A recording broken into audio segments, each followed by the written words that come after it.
Hey, everybody. Welcome to another edition of Coaching from the Couch. This is your Washington Commanders update, giving you exclusive insights from inside Mandatory Minicamp 2024.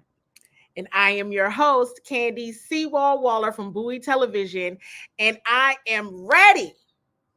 I promise you, I am ready to give you all of my thoughts, insights on OTAs and specifically mandatory minicamp. The OTA season has come to a close. Time is already flying. So there's about a 40-day period between the end of OTAs and training camp.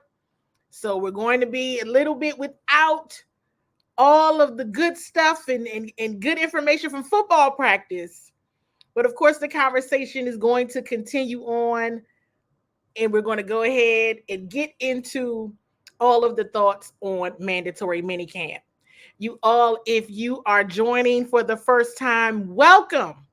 I hope you subscribe. I hope you like the show and you stay for a very long time. If you are returning, welcome back.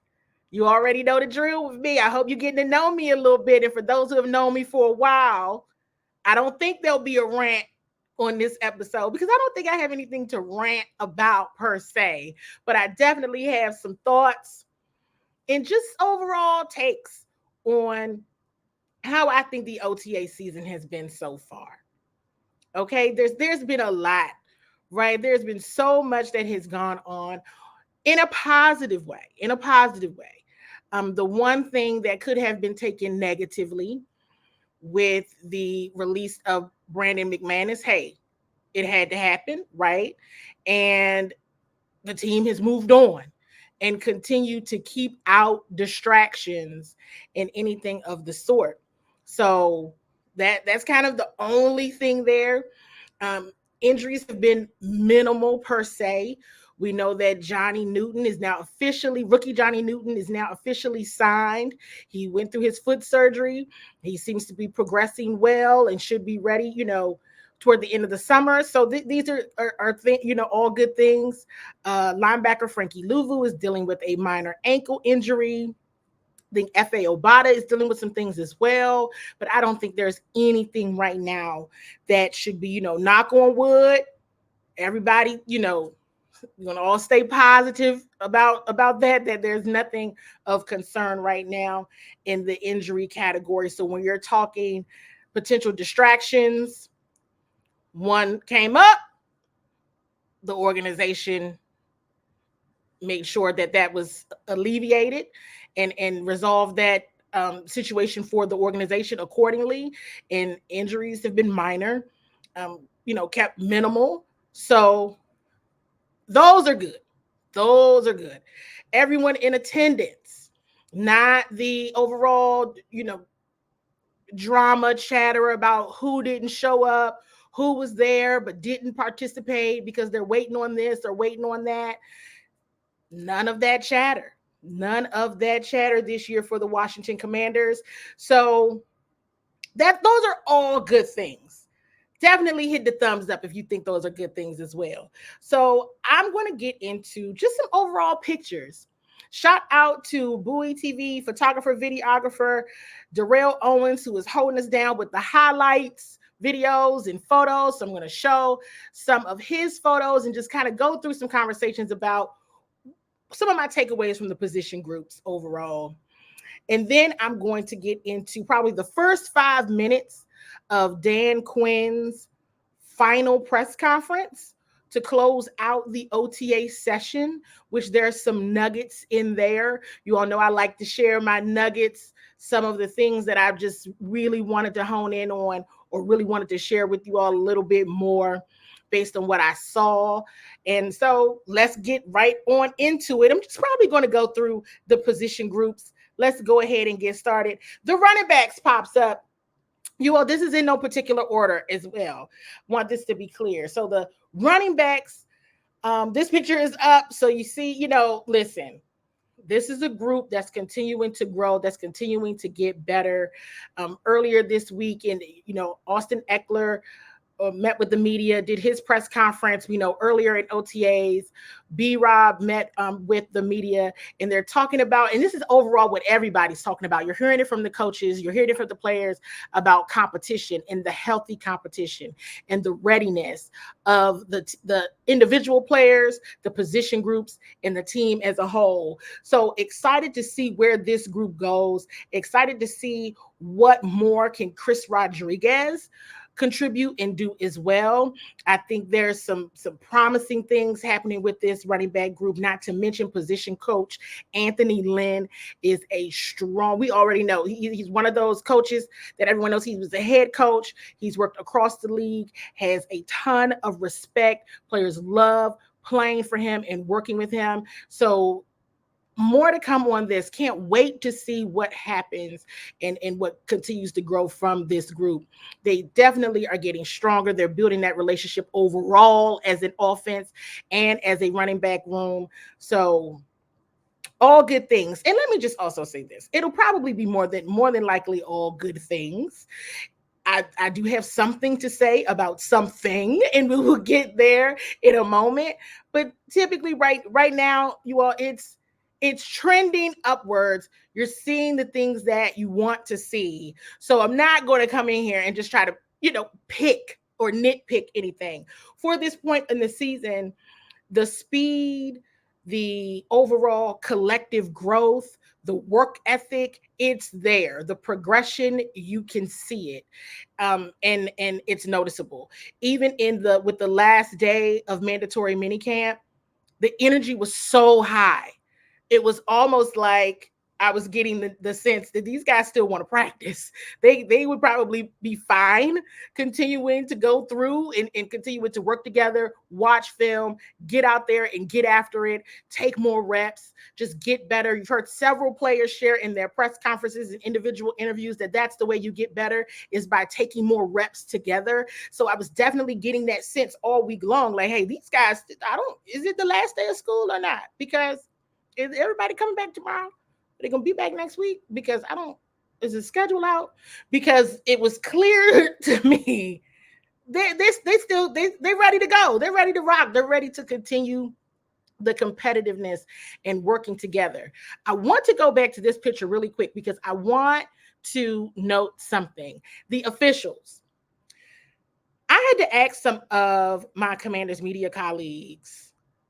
Yes, there have been officials there in the past. We've seen officials there. But in this OTA session in mandatory minicamp, so when I say OTA session, I'm talking everything from rookie camp to end of mandatory minicamp when I say OTA sessions. The officials have had a presence in a way that if something happens, if a flag is thrown, it actually impacts the play. And for those who have been around and followed me coaching from the couch for a bit now, you all know that I've always said, okay, officials are there, a flag may get thrown, but the play continues on as if nothing happened. And that's not a real life game situation. When is the presence of the officials actually going to make an impact in a way where it reflects real life? What's going to happen on Sunday? What's going to happen on Thursday night? What's going to happen on Monday night? This OTA session, there were conversations. There was a pause. There was an impact to the game. There was an impact to the play. It was an impact to the series. And watching the officials really get engaged with the coaches on what the flag was thrown for, really engaging with the players. It was truly a learning moment. It was truly educational. And you would also see from series to series where things were done differently. I was super impressed with that because it's one thing to have them there, right? But what's the point in having them there if it's not going to reflect real life? it was reflecting real life. And so all good things, just thought I'd share because I feel like that was a very important point to share with you all. The DBs, the DB group, I know you all are hearing a lot about this. One of the players featured in this particular picture, Quan Martin. And let me go ahead and get into it because I actually tweeted about this. Because on the second day of mandatory minicamp, I had some meetings, total transparency, right? Full disclosure. So I said, okay, first, bit of practice, I wasn't there for. But once I got there, okay, I'm getting settled in, I'm out there. Maybe 10, 15 or so minutes into it, and you've probably seen it by now. I reposted it from the Washington Commanders page. If you haven't seen it, go check it out. The pick by Quan Martin, I was just like, whoa. And Quan, for myself, on day 2 of mandatory minicamp and overall OTAs, is certainly a bright spot. The whole team and the coaching staff has been a bright spot. But Quan is a player that has done things and made plays that impacted the series, or you could say just the overall chances of him making an impact play that changes the momentum of a game, potentially changes the nature of the game.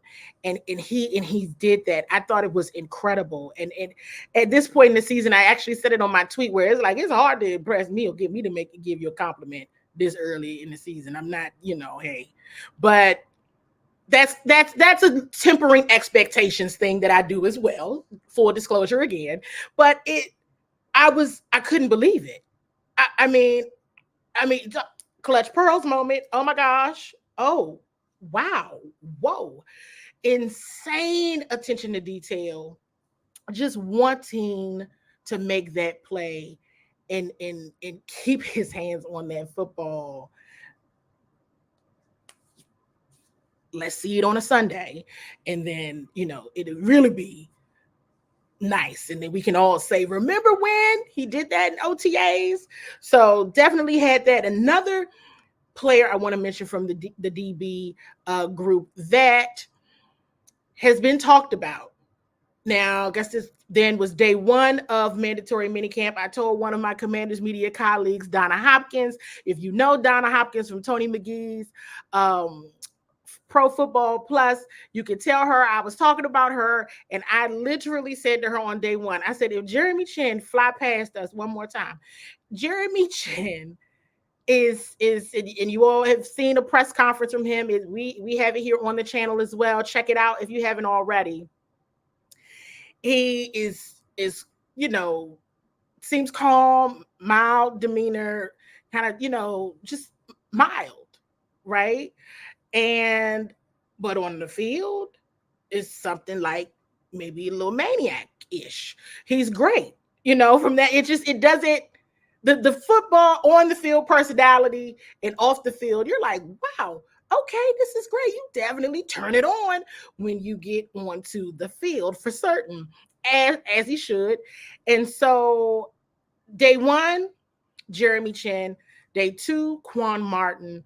To see that tandem, and we know that those 2 names have consistently come out throughout OTAs.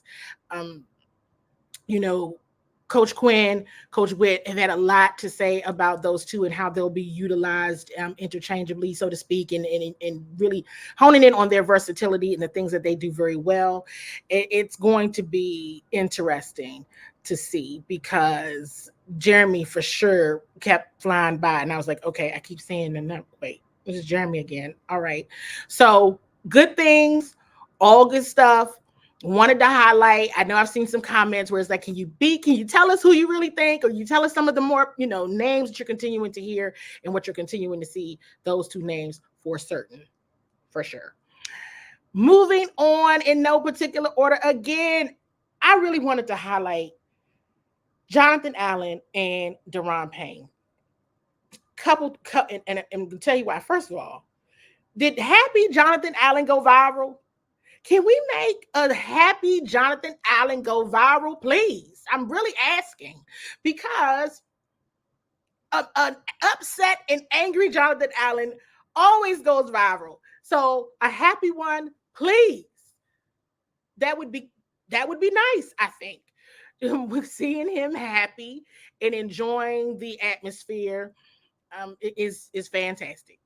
And I wanted to highlight those two players because one of the recurring themes of this offseason, and now that the team has gotten into OTAs, is about the leadership, the leaders that have been brought in, right? So you're talking about, from a defensive standpoint or just a team overall, we know that Jonathan Allen has always been looked at within the Commanders as one of the team leaders, consistently a team captain.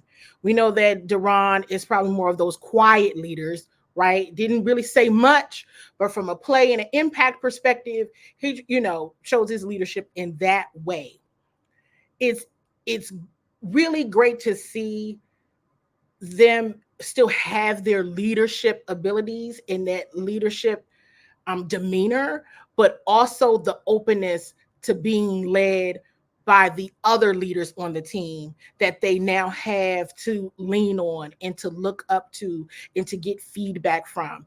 It's really cool to see because in years past, it was almost like, okay, well, who do they lean on? Who do they have? Who can they learn from? Do they always have to think about the good things to say or the hype speech before the game or before practice?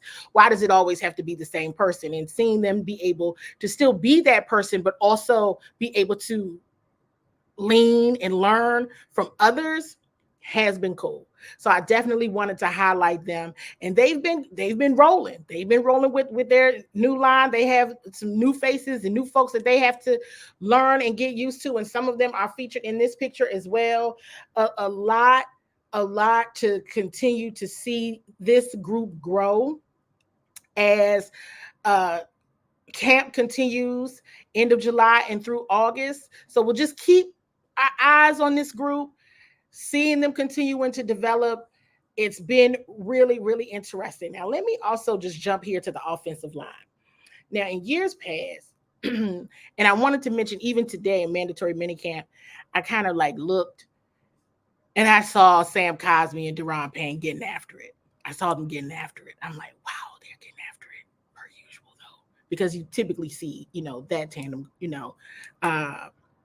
going up against each other and blocking one another. But this offensive line is tough. These guys are tough. They're tough. And, I spent some time, I think in the previous episode, talking about Tyler Biage saying, 5 is 1. And they have their individual roles and their individual positions, but they have to operate in unison for this to work in the offense to even get the playoff. It starts right there with the center position. You have a bad snap, you already, behind the 8-ball, so to speak. So to keep the quarterback protected, to keep, and create those open spaces for the running backs to ensure they have their room and can run their routes, and just ensure it all comes together, really starts with that offensive line. And so going back to the defensive line point and the offensive line point, seeing those guys compete, and then also seeing the coaching staff trying some different things with the offensive line. We didn't always see the same players in the same positions in the offense with the offensive line. Now, hey, could the coaching staff be like, okay, we just gonna mix this up a bit to confuse people? Sure. But I also think they are genuinely trying to figure out what works best and really looking at those superpowers and those unique skill sets and really understanding what's going to work best for these players and these guys, because they're getting after it and they want to put everyone in the best position to succeed, because when they succeed individually, they'll succeed as a group and they'll succeed as a team. Hopefully it results in W's during the season, but it's been interesting to see how they're mixing things up based on who's out there in the defensive line or just based on, the play call.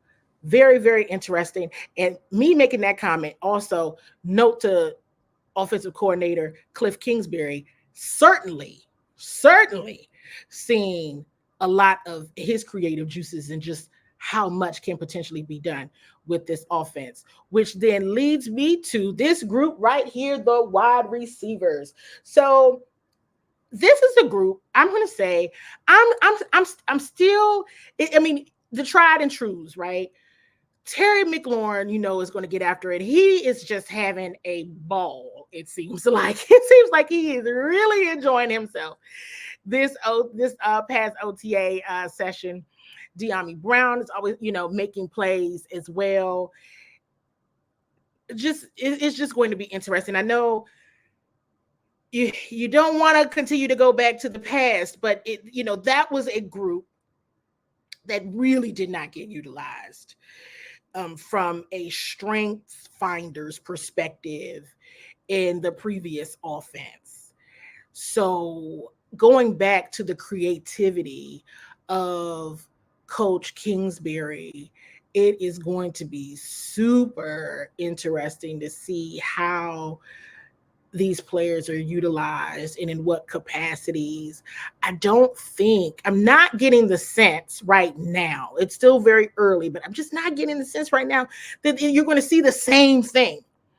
It'll be far from vanilla. It will be different and it will be tailored to beat the defense that's across the scrimmage line. So anyone knows when you're in competition, you have to tailor your approach based on your opponent. And that is what I'm feeling. It's almost like I'm not seeing the same things over and over again. I'm seeing sometimes the same thing and it's like, oh, they got him there, they got him again, or whatever the case may be, meaning when the offense ends up beating the defense in a series. But we weren't really seeing it repeatedly, if that makes sense. So it'll be interesting. Still waiting to see, but I think they're doing fine. They're doing just fine. But definitely has some great catches. Definitely have been placed in some tough situations based on the coverage by the Commanders defense. So it will just be interesting to see where the team lands on how they use some of the receivers. But again, as I mentioned, this could be based on the opponent. And you really don't know how they're going to be used until they get out there on game day. The tight end group, I hope you all have had an opportunity, and I'm thinking while I'm talking here, to check out some of the one-on-ones that I had last week with some of the assistant coaches, one being tight ends coach David Rye. I mentioned in the last episode as well, Zach Ertz, a tight end. Like that is just, vintage Zach Ertz out there, totally leader, all the things, and seeing, Ben Sinnott really, really still kind of in the same place where I was last year when it came to Cole Turner, right? And I'm like, all right, so what's going to happen this year? Like, what is going to happen this year? Will Cole be utilized? That's where I'm still interested in the Cole Turner, John Bates kind of tandem. How is that going to work out? They're doing fine. They're growing. As Coach Ross shared with me last week, he really loves coaching those guys. So because they're from the previous roster and definitely didn't see as much production as I would have, if at all, right? Turner was inactive most games, I think. Yeah, for sure. And so seeing him getting into it and getting into action, really still, that's a name that I'm throwing out there because I just want to see what happens and how he continues to grow and progress. We know that blocking is still a very key aspect to the tight end position. So let's see how that work ethic and that growth goes there and overall improvement and development for him. And maybe that'll help get him some more traction to get on the field this season. So special teams. Let me go back to a rant that those, and I'm not going to rant, but if you've been watching Coaching from the Couch for a while, you know that this is a group that I'm always like, why does everybody always forget about special teams? Special teams is important. And special teams is important because if you are a player that is looking for opportunities to still make the team is going to come from making an impact on special teams. Make an impact on special teams, make yourself useful on special teams. That is a pathway, that is an entry point into potentially making the active roster for sure. Okay. Definitely enjoying watching special teams coordinator Larry Izzo working with the guys. You all have seen me talk about it, that I've been watching a lot, kick return, punt return. There's been like a list now, right, of different players who have gone back there in the returner position, right? You've heard us talk about Emmanuel Forbes, Jahan Dotson, Brian Robinson, and others, getting them back there. I think this goes back to the notion of superpowers, finding out those unique skill sets and the best use of a player's characteristics. And I think it goes back to the nature of just overall good old-fashioned competition. Who is the best option? Who are the best options? Get them back there, because special teams is so important to fulfill position. You know, you need and you know, hey, I promise I'm not going on a rant. But if you see Brian Mitchell, you talk to Brian Mitchell, tell him CWall said it's his fault. This is why I will forever be just locked in on who's the returner, how far they going. Come on, how far can we get? Can we get down the field any further? Because when you grow up watching the Brian Mitchell, you know how important that role is to just change. It can flip the field for you. A good punter, get you a Tressway and a returner. From one aspect to the other aspect, right? It's those two. They're so important. I think there's not enough weight and attention to that detail has been made from previous staffs. But this staff, I think, is really trying to just, DQ continues to say it. They're going to dig and dig and dig. They're going to get the best in the position. They're going to get the best that can roll in that position. You've heard Joe Witt even say it. Don't ask me about starters. We're going to put the best guys out there. We're going to roll out a deep crew. And I think this is the same with when returner. Whoever's the fastest, whoever's got the best, whoever can handle the football, whoever can get us in the best field position based on what they got out there to stop the team from getting downfield. I'm going to keep watching that, because while others may not think that's an important point, it is a very important point, because at this point, we've probably seen about 8 to 10 different players trying it out, and just testing it. Want to go back to the kicker point, right? This is how you know the Commanders are serious about getting this right and staying out of the drama and staying out of the news from a negative perspective, because they absolutely need a kicker. And there's a kicker competition going on, even in OTAs, and that will continue, again, to try to get the best option in there. So that's definitely going to be a topic of conversation. It will continue to be a topic, because that's the thing that I mentioned earlier, that I said I do have something to say, and I'll say it later, and it was they need a kicker. And so they're going to keep trying out folks, and they got a kicker right now, and they're bringing in folks, they're testing it out to see what happens and see what the best option is. But that is definitely something that they need to ensure is solid as can possibly be. And of course it will be, of course, by the time the season starts. But I wanted to bring that up because I do feel like that is a very important point. Linebacker, you all have heard me talk about linebacker, so I'm probably not going to get into that as much. In my opinion, the best group they've had in a very long time. So we're going to continue to watch that group grow and develop, and just and the versatility in that group, right? Still growth and development in some areas for some players, right? When you're talking Jamin Davis, Jordan McGee, when you're talking Bobby Wagner, a leader's leader, of course. So that's what he's going to continue to do. Frankie Louvu's dealing with a minor ankle injury right now, but Seek and Destroy is absolutely who he is. It is no doubt about it. Again, I think I said it on a previous show. If you do not know who Frankie Louvu is, go ahead and watch some film. Go ahead and watch some tape because it's real and he's legit. So continuing to enjoy how that group is going under the position group leadership, position coach leadership of Ken Norton Jr. Very, very cool. And I'm going to close out with this topic on the quarterbacks, of course, because who am I fooling? You all really just wanted to know about the quarterbacks. I'm so certain of it. Listen, this group is doing all the things you would want a quarterback group to do. I know at this point in time, you all have heard about Jaden Daniels getting there at 5:45 a.m., right?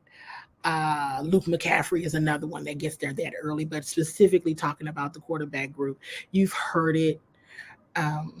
We're seeing it out there.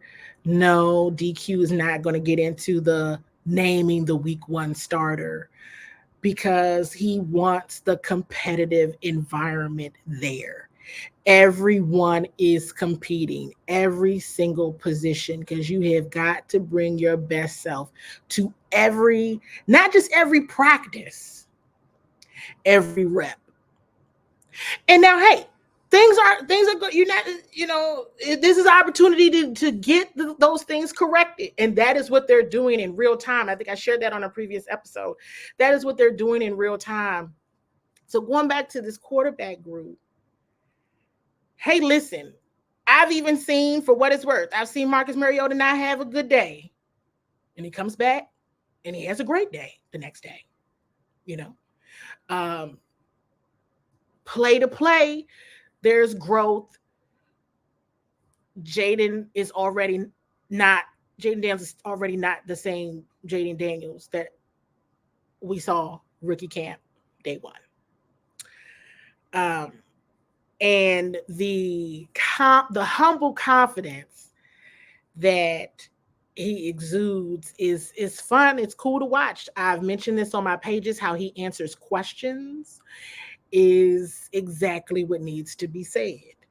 And he is thoughtful, he is considerate, and he's being transparent in that moment where he is enjoying the learning and the growth and development of being a rookie, but he is also taking on the challenge of what it would be like if he is named the week one starter officially, and he is rising to that occasion. One thing that I'm going to share also in that same point, when my Commanders media colleague David Harrison asked DQ about Sam Hartman, DQ shared, that he had talked to quarterback Sam Hartman, the other rookie on the other rookie quarterback on the team, and again going back to Sam sharing just the overall mentorship that he's getting from the players and the other leaders, that they're, how they're treating them. And they're not, made the comment of, they're not, DQ made this comment of, the leaders and not, the veterans are not treating the rookies like they're pledges. And that is impressive. And I really think that it's just, those are the things that I'm going to continue to point out, because it all connects to how these guys are growing together, competing together. Veteran receiver Terry McLaurin made a comment in his press conference that he wants all of these guys to win. He wants all of them to win. And everybody knows there's only but certain slots on the roster. Everybody knows this. But to see them all come out there with that level of intensity in building that brotherhood, that camaraderie, but still competing, it is a very interesting dynamic. And it's been pretty cool to witness. With that, I think it's important for me to share the first 5 minutes or so of Dan Quinn's press conference, because one of the things I've always wondered is like, okay, so now what? Right? 40 days or so, a month or so is longer than you think. You could fall off, you could get better in a month's time, right? So he talked a bit about Ken Norton coming to see the team and what was shared with the team about what these next few days or few weeks, if you will, months might look like for the team and what they need to be focused on as they break and get ready for training camp. This is about 5 minutes or so, you all, but I have some notes that I wanted to make sure I point out and share with you all. So I certainly hope you stick around, watch this 5 minute or so clip, and stick around to see what else I have to say. Camp comes to a close. One thing that was cool today is Ken Norton visited with the team this morning, and as you guys know, Ken was a part of 3 Super Bowl teams back to back. But what he talked about today wasn't about the Super Bowl teams; it was about the lead up to that and what these 40 days are like in between. From the what you would call the end of the mini camp into what the start of that next is. And he talked about that love, that connection, the work. He talked about being some hungry wolves, and knowing that that's where you make the difference, that you will not let one another down. I thought it was such a powerful message by Ken. You know, it's kind of for that. Just his life experience, he saw some similarities of him coming up with this group bonding together, and shared that with the team today. So it was actually, a lot of people would say this is at the end of the off-season program. In a lot of ways, I've seen it as just our beginning, and what we can be about and what we have. I think over the last 2 weeks, I felt this momentum shift. A lot of install had been in, through the first part of the off-season program. Now that those installs are going down, you're seeing the skill and the execution going up, and it's been really exciting to see. So thrilled with the guys. They've really put in the work. We started way back, I think it was April 2nd with the veterans, and we added the rookies into that group, and they really wanted to find out, the veterans did, are they for real, and how can they help us? And they absolutely answered that challenge in a very big way. So it's a fun group to coach, and good family barbecue today. But glad to open up to you guys some questions. I want to share that about Ken today. I thought it was such a powerful statement about the team and connection, and whether it's years ago or today, there's some things about football that's nice to know stays the same. So glad to open up to you guys. Dan, obviously health is such a big deal with these things. How do you kind of feel you guys are physically coming out of this? Yeah, that's number one, top of the pile, to make sure you come out of this as healthy and going into training camp to that space. Good news is a number of the guys that were held out this spring are making good progress. Guys like Johnny Newton and F.A. and others, to make sure they're hitting each mark along the way. So we're hopeful, as we get closer to camp, we'll have a better feel for who's able to really get started right off the bat. But I'm really thrilled with the health of the team today. And with the notion of the installs in and the execution going up, like just for Jaden, how have you kind of seen him progress this week in light of Yeah, he's been around the building or asked anybody in the building. One of the things that I love about him, he's got his demeanor about the execution, about the confidence. He's got a swagger to him. He really has a very firm handle on the things that we're doing, but he also has the humility of a young player. And so I thought, what a cool combination to have his presence as an older player, but yet the humility of the new and younger player, knowing that he has a lot to prove. And I thought, what a rare and really cool combination that is. We talked earlier about the quarterback room, what that's like for Marcus in there, and those guys, they've had some similar journeys, and being able to share that, I think, has been really powerful. I know they both enjoy each other's company a lot and spend a lot of time together, so what a good person for Jaden to be around, and Marcus. Marcus has the competitive fire and the humility as well, so there's a kindred spirit, although the age is a little different. There's a lot of similarities between the two of them. Yeah, with Jaden, where do you see sometimes where he maybe is a little bit ahead, and other times where it's like, okay, he's still a rookie? I think it's the execution. And the reason I say that is there's not usually like, I need that call again, I need it again, or asking, in the headset to go. So in the huddle, clear communication. I listen to every call that he makes, and so the IDing of the protection. So I say he's further along, than you probably should be, but that's probably a attribute to him as well, to say like he was not going to leave a stone unturned in terms of the execution of it. That's what we talked about over his next 40 days of the smallest of details again and again and again. And it's like, where do you see the rookiness, I guess? See the rookiness and all the things that you have to go through for the first time for him and all of his teammates. It was from draft to first rookie camp to OTAs and then 11 on 11. So I can remember when we first did 11 on 11, he came up to me and said, DQ, it's back to real football, because the first 5 or 6 practices, if you guys remember watching, was all 7 on 7. So maybe the excitement is where I see the rookiness, the urgency, the energy that goes along with that, like how damn excited he is to get going. So I remember like coming after that practice, he was so excited because everybody was there, linemen, the whole thing. And so I'd say maybe that's the rookiness in the very best of ways of just energy for it. Like it's been cool to see the energy of these guys. They've found they can work really, really hard and have a really good time together.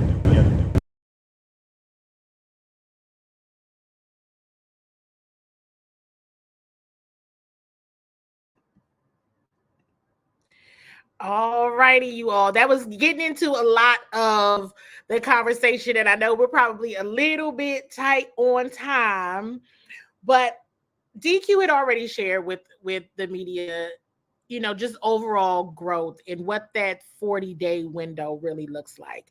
I don't think this is an opportunity for the team to chill, so to speak, right? Of course, you want to relax, you want to have fun, you want to enjoy your break, but this is still an opportunity to definitely get into the film, get into the playbook, and really hone in on the execution part of it, or just learning the plays and just getting better. This is also a time, so we'll be looking out for this as well, where you typically hear of teams saying, hey, the QBs and the receivers, the offense, the D-line, they linked up in Miami.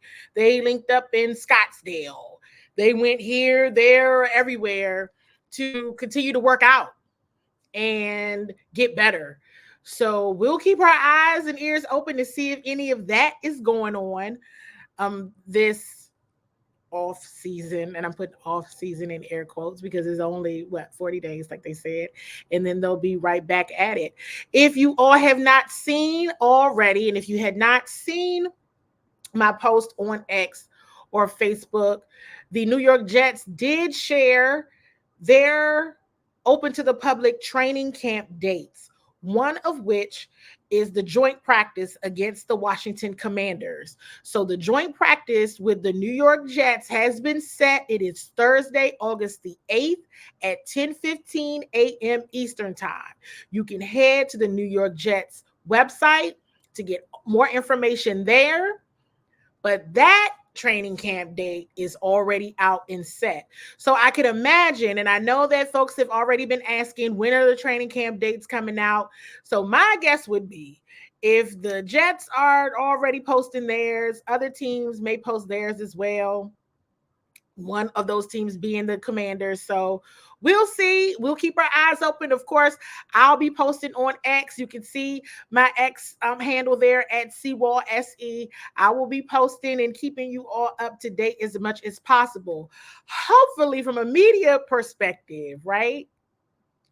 Maybe we can break 2, you think? Maybe. Maybe not. I don't know, but we'll see. We will see, you all. But we have come to the close. Or as DQ said, maybe, hey, it's the end, but maybe this is just the beginning. You all, I look forward to spending a lot more time with you all, bringing you all exclusive insights from inside training camp, which is coming up. I hope you all are enjoying the content. You're enjoying the episode. Bowie Television, if you are in the city of Bowie, near the city of Bowie, and any surrounding areas. It can be found on your television screens as well. Verizon Channel 11, Comcast Xfinity Channel 77 each and every single day. You can catch this show. It comes on at 1:30. I have other weekly DMV sports updates that come on at 2 o'clock every single day. And of course, you're locked into the YouTube. Make sure you're subscribed. Make sure you're getting the notifications because you do not want to miss whenever we have a new episode, whether it be the Washington Commanders or any of the amazing content that we have on the channel. You want to make sure you are always locked in because guess what? We're going to be besties for life. Let's hope. Okay. And here's to a successful off season and that everybody comes back. It'll be the week of July 22nd, I believe, that everybody starts across the NFL starts to get back and get into it and start to kick off training camp. So you all, thank you. Thank you so much for tuning in. Thank you so much for being a part of the Bowie television family.